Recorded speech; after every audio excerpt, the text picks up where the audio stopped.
This story chronicles Parker's tumultuous journey through divorce and parenting after his wife Bonnie's infidelity. As he navigates the turbulent waters of separation, Parker discovers a blend of relief and anxiety. He forms new friendships and opens himself up to the possibility of new love. Ultimately, Parker realizes that in his pursuit of a fresh start and new relationships, he can find not only healing but also a renewed sense of purpose.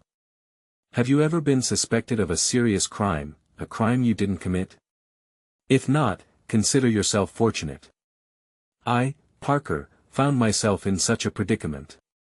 Despite my best efforts to avoid trouble, it seemed to find me. One fateful night, my world was turned upside down, and I was forced to clean up the mess that ensued. Bonnie and I had been together for 5 eventful years. We met the week before Christmas during my senior year of high school. At that time, my sole ambition was to be with as many girls as possible. Bonnie proved to be a challenge I couldn't conquer. Reflecting on it now, I wish I had accepted defeat instead of persisting in my attempts to win her over. Despite my desire to get out as early as possible, everything turned out quite the opposite. After a night out together, we discovered that Bonnie was pregnant 2 months later. This unexpected news made us think about the available honeymoon options suitable for expectant mothers. My hopes of going to college were postponed indefinitely. I have always been captivated by computer programming and delved into several college-level courses during my later years in high school. I possess a solid command of SQL and can effortlessly construct queries, views, functions, and stored procedures. Crafting triggers for intricate data scenarios is also within my skill set. Utilizing available tools and resources on the internet, I have honed my proficiency significantly. The beauty of it is that I can work from virtually anywhere with Wi-Fi, which in my case means I don't have to step out of my house. However, my current situation is somewhat complicated due to an altercation in a nightclub where I resorted to physical violence. I find myself under house arrest for the next 10 months. Despite not being a physically imposing individual, this incident marked the first altercation I've had since grade school, and it was more of an ambush than a fair fight. Luckily, I managed to avoid felony charges. After Bonnie gave birth to our son Adam, we experienced a tranquil 6 months. I held a decently paying programming job, working in an office alongside about a dozen other programmers. Bonnie and I engaged in adult activities despite being only 20 and rather inexperienced in many aspects of life. Bonnie insists she took her birth control pills, yet here we are in the doctor's office, staring at a sonogram revealing 3 sets of tiny hands and feet. Things proceeded smoothly. Bon arrived first, followed shortly by Connie, and finally, Danny completed our family. I am seriously contemplating undergoing sterilization before we expand our family further. Dealing with a stubborn toddler in his terrible twos who feels neglected compared to his whining sisters can be exhausting. One Saturday night, we had Bonnie's parents babysit while Bonnie and I enjoyed dinner at a franchise restaurant before discovering a nightclub with a live band. It was our first time at a bar since turning 21. The place was crowded, making conversation and dancing challenging. We opted for a different nightclub lacking a live band but equipped with a jukebox and dance floor where around 40 people were having a good time. After a few dances and some drinks, we found ourselves seated near 3 other couples, all strangers. The men chatted about sports while the women discussed who knows what. Some other men approached our table and invited the ladies to dance. 2 agreed while 2 declined. I observed Bonnie joining a man on the dance floor. After a couple of lively dances, she returned. Later, a different man asked her to dance. She glanced at me, and I nodded my approval. They danced together for a few fast and slow songs, and it appeared there was no inappropriate behavior on the dance floor. I excused myself to visit the restroom, and upon my return, Bonnie was nowhere to be found. Despite my efforts to search, she remained elusive. Stepping outside, I observed a man with his right hand positioned between Bonnie's legs outside her jeans, vigorously touching her. She seemed to be reciprocating with her hands around his neck while his left hand ventured under her blouse, and their faces were in close proximity. Without hesitation, I intervened by delivering a forceful kick to the side of his leg just below the knee, causing him to cry out in pain. I then forcefully pressed his blonde locks against the concrete block building, causing him to collapse. Subsequent kicks thwarted any further misconduct on his part. It seemed my final kick had a significant impact, possibly affecting his reproductive organs. Security intervened shortly after. Turning to Bonnie, I demanded, "What were you doing?" Her response was incoherent, leaving me baffled. How she managed to return home remains a mystery to me. Throughout the night, I pondered whether intoxication led to such inappropriate behavior. Our group found ourselves confined to a holding cell, 6 of us in total. After my parents posted bail for me and brought me home, Bonnie repeatedly apologized. However, I eventually confronted her, stating, "Apologies don't clarify the motives behind your actions. When you're ready to explain, I'll be all ears, but until then, please refrain from speaking." Despite my request, no explanation was ever provided. Sexual intimacy declined as the tension in the household persisted. Bonnie made efforts to avoid conflicts, despite our financial constraints limiting us to a novice lawyer. I doubted that splurging on a top-tier attorney would have yielded better results. I received a sentence of 11 months under house arrest, confining me to my home except for medical emergencies or transportation by ambulance or police car. My constant presence became overwhelming for Bonnie. She began socializing with neighbors over coffee to cope. However, I found solace in spending time with my family. Fortunately, my boss accommodated my situation, allowing me to participate in online meetings to stay updated on project requirements and progress. The next blow to our marriage came less than a month into my confinement. "Parker," Bonnie said, "I'll be direct. I can't bear sitting idle every night while you're stuck here. Since that incident where I was groped, I've been reconsidering my choices. I met someone at the supermarket, and I'm going out on a date with him Friday night." I had intended to remain composed and speak sensibly, but my reaction was quite different. Bonnie, dripping with fear, sought refuge in our bedroom and secured the door. I explicitly conveyed that our marriage would be terminated if she persisted. Upon her retreat to the bedroom, I promptly contacted both sets of parents, who agreed to come over. Bonnie's parents, Roger and Edith, and mine shared striking similarities. My mother, Julie, and Edith both embody a nurturing persona. While Julie occasionally opts for trousers, Edith exclusively dons floor-length dresses, which conceal any potential extra appendages. My father, Mark, and Roger bear a resemblance too, sporting fashionable beards and receding hairlines. I recounted my understanding of Bonnie's grievances to the assembled group. Despite Edith's efforts to coax her out, the situation escalated beyond control amidst heated exchanges. Bonnie abruptly called an end to the evening with a chilling ultimatum: "If you ever want to see your grandchildren again, you will stay out of my personal life." The expressions of sympathy from our parents were evident as they bid their farewells with comforting hugs.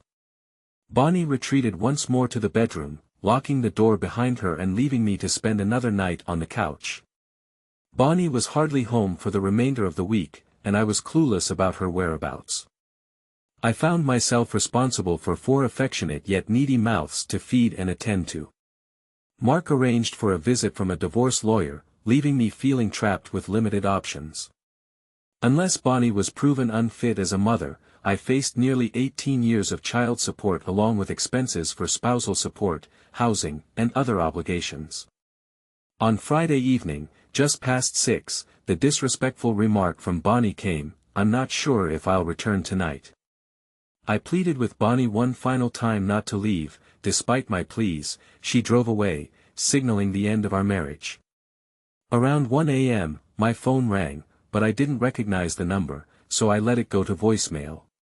Upon hearing the message tone, I decided to listen. "Mr. DeBlas, this is Abby from University Hospital. Your wife Bonnie has been admitted. While she's not in danger, she'll need surgery tomorrow. I wanted to inform you.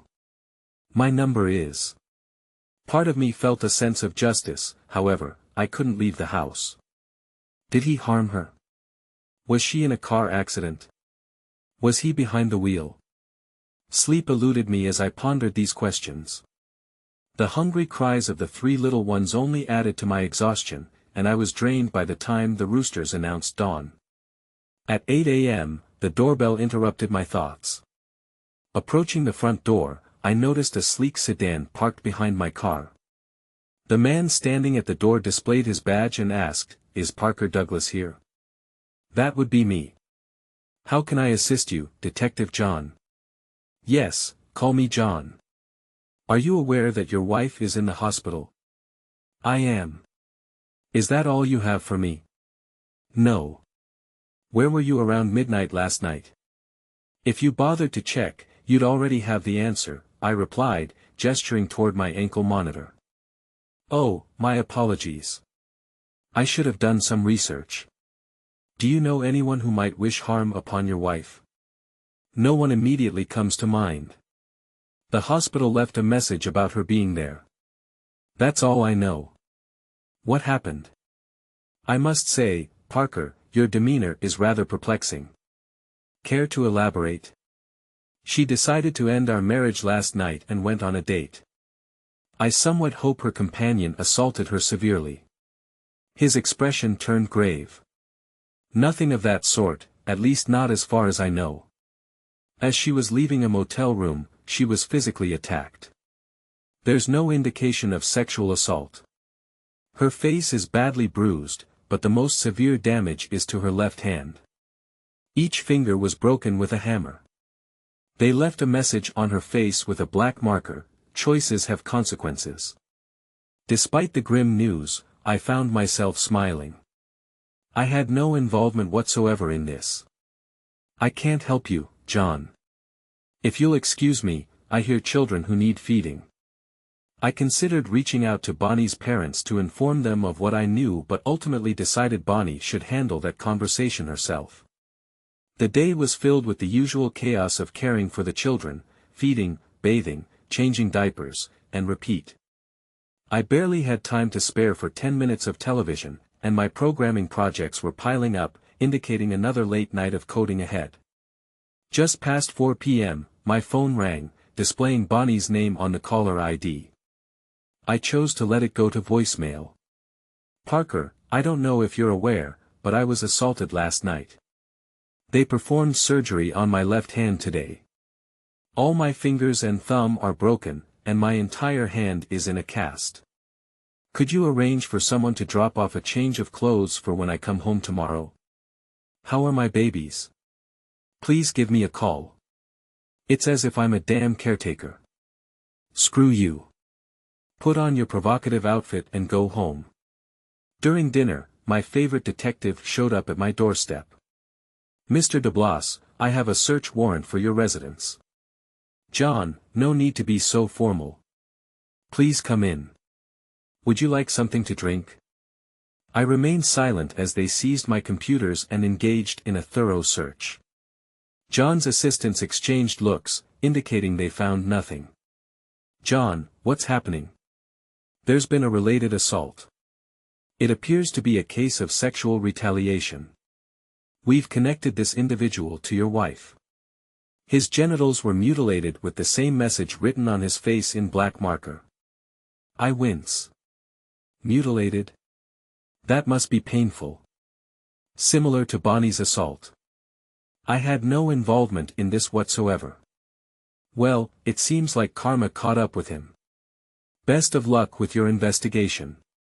Oh, and since you're confiscating my phone, could you please call my dad for me? John dialed Mark's number. I asked him if he could lend me a laptop and get me a cheap disposable phone. My parents arrived with dinner, and I briefed them on what I knew. My mom wasted no time in expressing her thoughts. I was already thinking she deserves it. Bonnie continued to send additional messages, portraying herself as the victim of a random incident rather than expressing any remorse for her decision to end the marriage. I chose not to engage with her voicemails or texts. On Sunday, around noon, she was dropped off at our house by a car. The children were thrilled to see her. I made an effort to stay in other parts of the house for the rest of the day. Despite her struggles with the children, I ignored her requests for assistance. If you're unable to handle something, then retreat to the bedroom, and I'll take care of it. Parker, please don't act this way. We're still married. I'll be in this cast for at least 10 weeks. I need your cooperation. I disregarded her and entered my office space with headphones on and music blocking out my surroundings. I managed to accomplish some work. I caught the scent of dinner cooking and sensed a tap on my shoulder. Bonnie passed me a note, the kids need baths. I can't risk getting my cast wet. I'll be in the bedroom. When John returned my computers and phone, he informed me that my browser history and cell phone activity were of no use to them. It was satisfying to be able to say, I told you so. Bonnie inquired about the recovery of her rings. She had been wearing my wedding band along with her maternal grandmother's wedding band. Apparently, the attackers removed them before injuring her fingers. John replied that no rings had been found or turned in. We existed in a stalemate. Bonnie would attempt to exert influence, and I would stand firm until the bedroom door closed. She made daily attempts to sway my determination, but I remained resolute. On a Thursday, Bonnie emerged from the bedroom in seductive attire while I was on the phone with Edith. She informed me, I have plans for another date. Unsure if I'll return tonight. I gazed at her in shock. It became clear I needed a divorce promptly. I refused to endure being cuckolded, though I would miss my children. I felt I had reached my breaking point. Edith agreed to take the kids to their doctor's appointment on Friday and expressed her dismay regarding Bonnie's actions. While she offered moral support, I was too overwhelmed to think rationally. Fortunately, the comforting presence of my children offered a glimmer of hope for the future. I was in a deep sleep when my phone suddenly rang. Seeing an unfamiliar number, I allowed it to go to voicemail. Later, upon hearing the notification tone, I listened to the message. Mr. DeBlas, this is Mary from University Hospital. Your wife Bonnie has been admitted. I'm reaching out as a courtesy. You can reach me at. It was disturbing to realize that part of me wished for her demise due to her injuries. Twisted, I know, but my life is in utter chaos right now. After taking a sip of whiskey and drifting into sleep, my concern for Bonnie vanished. With a mug of coffee in hand, I welcomed John as he approached the front door. John, good to see you again. What's the latest? Here's your copy of the search warrant. Same pattern, assaulted leaving the motel, broken fingers, and another message on her face. Another victim with mutilated privates. You're elusive, but we're determined to apprehend you. Give it your best shot, John. I'm just as clueless as you are. Same message on the man. Yes, on Bonnie, a second message. You're a slow learner. Feed our next. You mentioned broken fingers, right hand this time. That's correct. She'll be incapacitated for quite some time. Unfortunate for her. Don't expect me to come to her aid. Before they confiscated my phones, I phoned my dad to request borrowing his laptop once more. Additionally, I mentioned needing another disposable phone. Fortunately, all my work is stored in the cloud. I had the foresight to create backups of everything and entrust them to my dad for safekeeping. On Friday, around 4 p.m., I received a call from Bonnie, well, not exactly Bonnie herself, but someone calling on her behalf. She sounded distressed, fretting about how she would manage this and that, oblivious to the fact that I couldn't care less. Perhaps her parents will provide her with shelter. During dinner, Julie stopped by and assisted with looking after the children. When my phone rang, she noticed it was Bonnie and answered, activating the speakerphone. Parker, you need to assist me. Bonnie, this is Julie. Don't expect Parker or any of his acquaintances to aid someone like you. Julie offered me the phone, but I declined, so she ended the call. On Sunday, Bonnie attempted to contact me again. I let it go to voicemail. Parker, if I return home, will you support me? Please call. I didn't call back. I have no knowledge of her whereabouts. John returned my electronics a few days later with the same warning that they still suspect my involvement. Monday morning, I was surprised by an unexpected visitor. Edith, what brings you here? I'm here to assist you with the children. What about Bonnie? Isn't she staying with you? No, she asked us to mind our own business, so we've stopped answering her calls. We haven't seen her since the night she instructed us to stay out of her life. I believe she's staying with one of her friends, possibly someone from her wedding party. In that case, please come in. Would you like some coffee? Black, please. Where are my babies? Edith stayed out of my way and spent the entire day looking after the children. When they were asleep, she took care of the laundry and did some general cleaning. Initially, I thought it was just for one day, but she has returned every day since. Some days, Roger joins her. I managed to catch up on my work projects and even had time for a guilt-free nap. I haven't received any communication from Bonnie, and Edith confirmed she hasn't either. My attorney suggested it was an opportune moment to initiate divorce proceedings, considering that Bonnie has effectively abandoned the children. With Edith staying for dinner, I can structure my day as if I were still married. The previously chaotic days have now settled into a tranquil rhythm. However, this newfound calmness allows ample time for me to contemplate my situation with Bonnie and nurture my resentment. My mother visits several times a week too.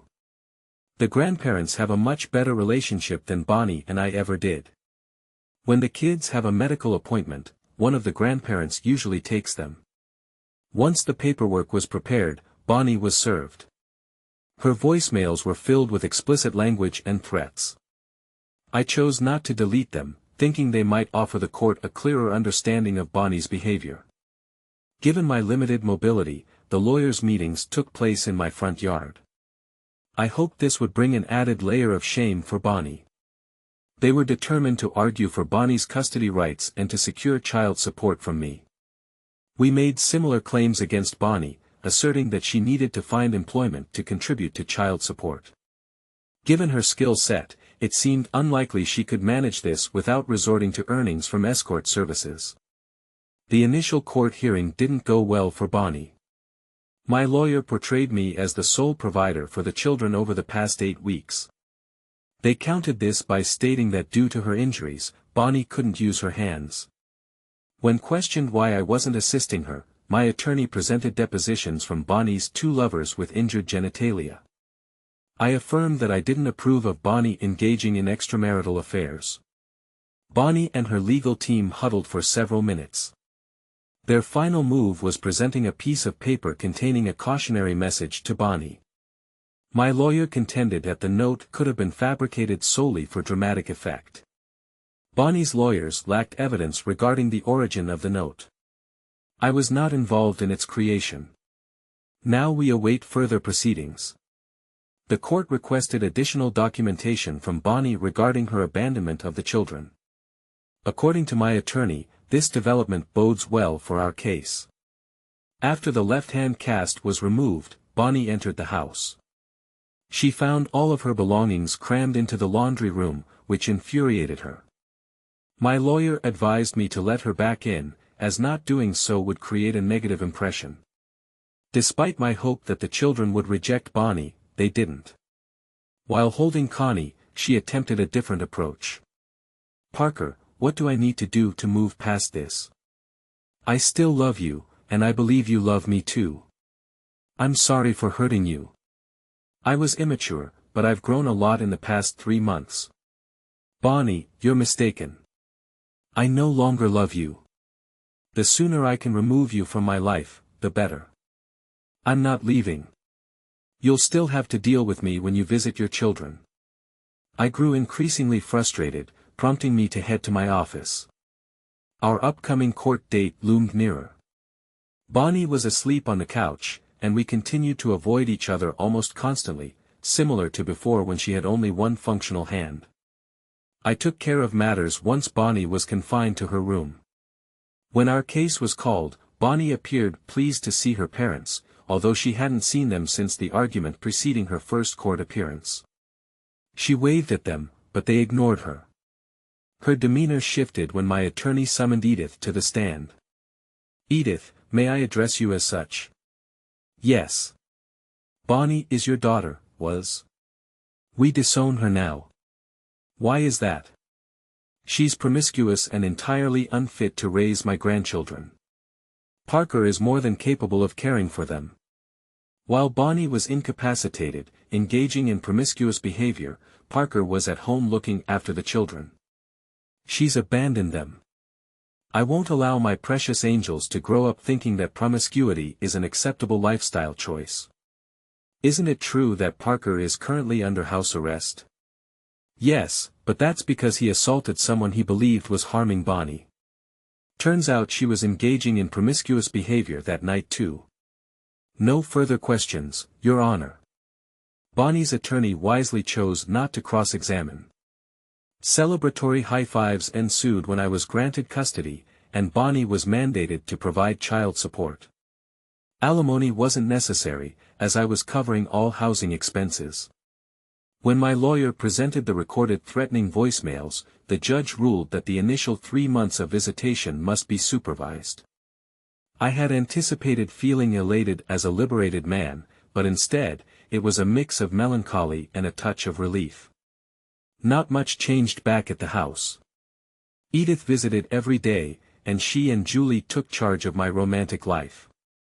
I made it clear that finding a romantic partner wasn't a priority. That was until one Saturday morning when Carmen showed up at my doorstep. Edith had invited her over to help with the kids. Carmen had a son just a week older than Adam.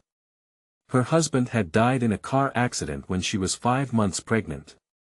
She was 2 years older than me and worked in customer support for an insurance agency. It was clear to everyone that this was a setup, but I didn't object. While the kids slept, Carmen and I sat at the kitchen table and talked. I shared the story of my house arrest, and she told me about her late husband. Just as I was about to tell her about Bonnie, there was a knock on the front door. "Bonnie, good to see you. The kids are asleep now. I assume the lady with you is overseeing today." "Yes, this is Margot Hansen." I greeted Margot with a handshake before checking her credentials. Edith waved goodbye as she exited through the back door. I welcomed Margot and Bonnie inside. "Bonnie, this is Carmen, a dear friend of mine. Her son Chad is asleep with Adam." Bonnie's gaze towards Carmen could have caused damage if it were possible. Carmen, however, maintained a wide smile and greeted Bonnie softly. "Nice to meet you, Bonnie."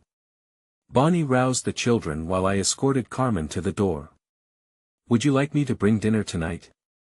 After all, we're close friends." Without hesitation, I leaned in for a kiss, which was reciprocated. "I'd love that. See you tonight." Bonnie observed closely as I interacted with Carmen. Everyone watched as Carmen waved from her car while driving off.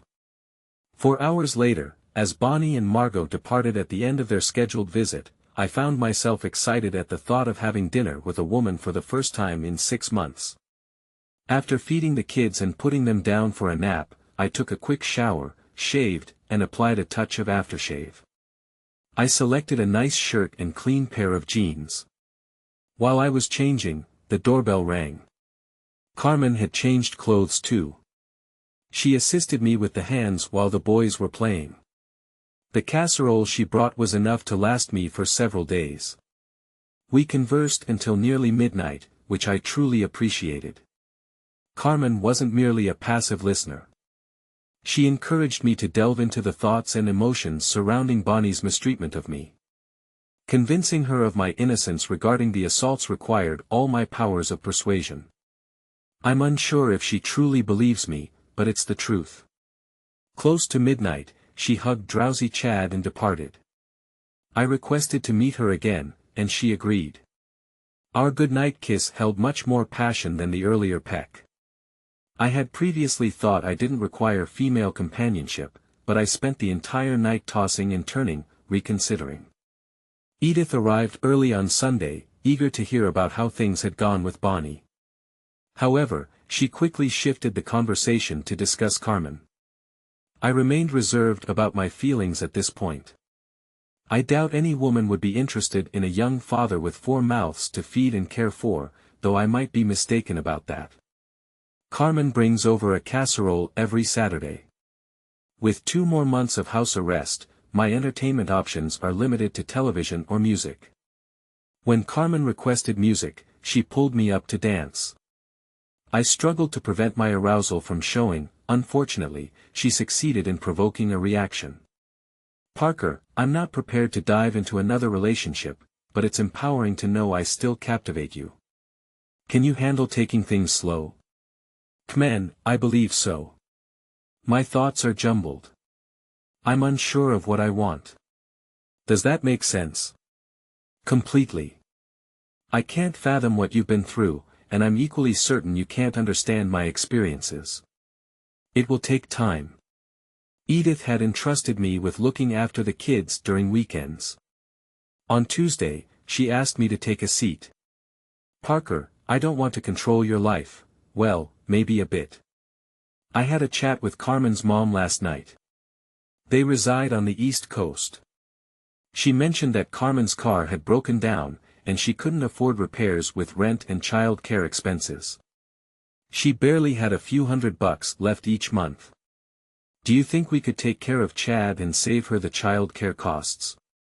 Mom, I believe it would be a thoughtful gesture from us, but I'd still need your assistance. How much does she need for the car repairs? I feel like I owe her for the casserole she's been bringing over. Thank you, Parker. I'll find out about the car. The next morning, Carmen showed up at my doorstep. A lady sat in the driver's seat, waving at me. Carmen had a spark in her eyes. Thank you, Parker. This means a lot. Not a problem, Carmen. See you later today. Fixing Carmen's car cost about $300. I considered it a worthwhile investment. Seeing Carmen every day was an added bonus. Our greetings and farewells now resembled those exchanged by lovers. The hugs carried much more passion. My period of house arrest had concluded. I seized the chance to go for a 10-mile jog around the neighborhood. I casually mentioned an idea to Carmen. Could you possibly arrange to have Friday off? I'm thinking of planning a full-day date for us. Edith can look after the kids. I'd suggest this weekend, but both Edith and Julie have prior commitments. That sounds wonderful. I'll give you a call later today from the office. A few hours later, our date was set. My heart was racing with excitement. Friday couldn't have gone any smoother on the day. I picked up Carmen and Chad early after dropping Chad off at my place where Edith was looking after him. We headed to the marina. The 3-hour guided tour provided us with some much-needed intimate moments. With the amusement park now open, we spent the following 5 hours hopping from one queue to another. Eventually, it was time to head back. Parker, I'm tired of waiting for you to take the initiative. Can I stay over tonight? Let me think. How about staying for the weekend? The kiss confirmed that it was a yes. Once the kids were asleep, I pondered my next move. I didn't want to appear too eager, yet I also didn't want to seem disinterested. I made us drinks and then suggested, shall we watch some TV in the bedroom? I sensed that Carmen was wrestling with the same thoughts. We barely lasted a minute on the bed before getting swept up in a passionate kiss. Our actions felt instinctual. I squeezed her breast through her clothes, and she scratched in my zipper. Once we both acknowledged our desires, our clothes vanished swiftly. The glow of the television provided enough light to reveal our toned bodies. Given my inconsistent diet, Carmen noticed my thin chest. I wasn't exactly portraying a macho image at that moment. I'm still on birth control. Are you confident you're free of any diseases? I got tested when everything started, and all results were negative. So yes, I believe so. I've never been tested, so you'll have to trust that I'm clean too. Ready to take it all the way? Yes, I was more than ready. Multiple times over. After tending to the chickens, Saturday turned out to be the best day I'd had in a year. We made love while the kids were asleep. With a shortage of car seats, we opted for delivery from an Italian restaurant. While we were giving lunch to the children, Carmen's phone rang. It was her mother calling. She answered the call in the living room, away from the bustling kitchen. When she returned, her complexion was pale. I need to go to my mom. My father had a heart attack and is on life support. Can you gather Chad's things? I expressed my condolences, assured her of my support, and shed a tear with her. I believe I was crying as much for her pain as I was for the loss of her presence. She was at the airport in less than 90 minutes. I suppose I was uncertain about where I stood. Our relationship was casual, friends with benefits, but was there more to it than that? A couple of nights and a day of intimacy doesn't necessarily imply anything deeper. Yet, I couldn't deny my feelings for Carmen went beyond mere friendship. Did she feel the same way, or was I just hoping she did? We needed to have a conversation. Carmen called late in the day. Her flight was on schedule, and she comforted her mother while her father fought for his life. It wasn't the right time to discuss our relationship. Her father survived, albeit in a diminished state. Brain damage from lack of oxygen left him unable to care for himself. Communication with Carmen became sparse. I left messages, she left messages. It seemed I had my answer. Edith and Julie noticed my sadness and resumed their matchmaking efforts. Free from previous constraints, the few dates I went on were more conventional. I quickly learned to mention my 4 young children up front. As I had anticipated, opportunities for dating were scarce. Closure with Carmen came in the form of a 2-page letter. Her father passed away, and she decided to stay on the East Coast.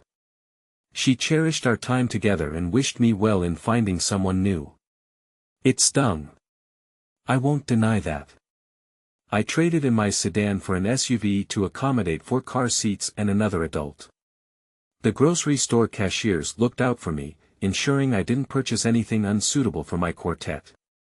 I remained hopeful that I'll find love again. Believing otherwise is too disheartening. A year after Carmen departed, Edith found me alone. Parker, I got word from Carmen's mom. Edith seemed unsure of my reaction. How are they? Hoping she hadn't burned bridges. I've always liked Carmen's mom. What's her name again? Chuckling, Edith replied, Parker, you know who I mean. If you're asking me if I'd welcome her back, without hesitation. 3 days later, my heart skipped a beat when I found Carmen waiting for me at home after work. Adam and Chad were fine sharing a room, and so were Carmen and I. With the assistance of all the grandparents, we are successfully raising 5 wonderful children. We attempt to manage on Carmen and my incomes alone, but the grandparents tend to spoil the kids with purchases that exceed our budget. Bonnie remarried about a year after the divorce was finalized, although she still visits. She is significantly behind on her child support payments to the kids. She's more like a sporadic visitor than a mother figure. They see Nana Edith as their primary maternal figure. Carmen and I opted for a simple courthouse wedding. Neither of us has any desire for more children. 5 is plenty. No charges were ever brought against anyone for the assaults on Bonnie or her partners. Bonnie and her parents remain estranged. However, I continue to regard Edith and Roger as the loving grandparents they are. During Christmas, 3.5 years after Bonnie's departure, I found myself alone in the kitchen with Edith. Curious, I inquired about the 2 rings she wore. She spun the one on her ring finger and then the other on her pinky. These, she said with a wink. This one is my wedding band, and this one belonged to my mother. I was taken aback by her revelation. With a secretive gesture, she placed her index fingers to her lips and whispered, "Shoo." That's the end of the story. The story grabs you from the very first lines, depicting the main character's complex emotional journey. I was captivated as I followed him through disappointments, hopes, and unpredictable twists of fate. Parker's experiences make you reflect on how we endure and overcome difficulties in life.